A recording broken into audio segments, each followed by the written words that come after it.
This is Brandon Payne with Accelerate Basketball, Stephen Curry's personal skills and performance coach. In our first two videos, we took a look at balance and ball handling, two things that are very important to becoming a really good shooter, especially becoming a good shooter off the dribble. Today, we're going to take a look at an element that a lot of players tend to neglect, a lot of young players have a hard problem with in terms of translating their workout shots and the shots they make during workouts into game makes. And that is vertical core strength and stability. What vertical core strength and stability is the ability for our body to stay upright while we're moving, while we're handling the ball, trying to create space, not letting our chest get out in front of our toes or our nose get in front of our toes, not allowing our body, our nose to move side to side as we're moving laterally to create space for shots. So today, we're going to take a look at a sequence of movements we do with Steph. Some of them are laying on his back, but they're all some of them are in planking positions, but they're all very simple. They're things you can do just with a basketball. There's going to be some technology added in that we use with him that you don't need at home. You just need a cone. But let's take a look at these videos right now. The first one is what we call an alternating dead bug, and all you need for this is a basketball. We're working on getting that foot and hand that's off the basketball to get as far away from your core as you can, stabilizing it and not allowing the hand or the foot to hit the ground, and really pushing that basketball hard from your forearm to your knee to get that core activation.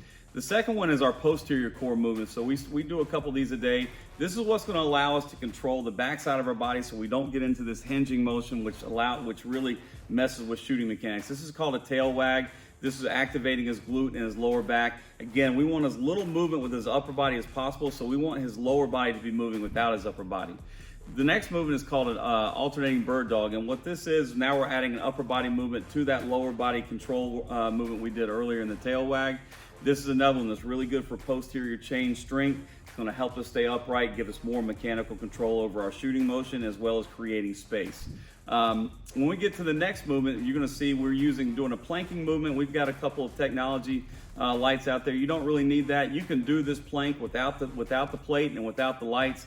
All you need is just have a couple cones there, just making sure that your hips are staying solid. You're not rocking your hips side to side. Just visualize yourself going vertically up into a shot and having that core strength as you're doing these planking motions. Again, this is very important for you guys and girls to really be able to take these workout shots into game shots. The final motion we're doing here is basically, it looks like kind of a walking plank, and it is. It's a lateral walking plank. While Steph's doing this, we want to make sure that his core is staying as stable as it possibly can, and that his upper and his lower body are moving independently so that the entire body is under control but still able to execute assignments separately from each other, which is really what shooting is. Your feet have a job to do, your core has a job to do, and your hands have a job to do. Motions and movements like that kind of tie the entire process together.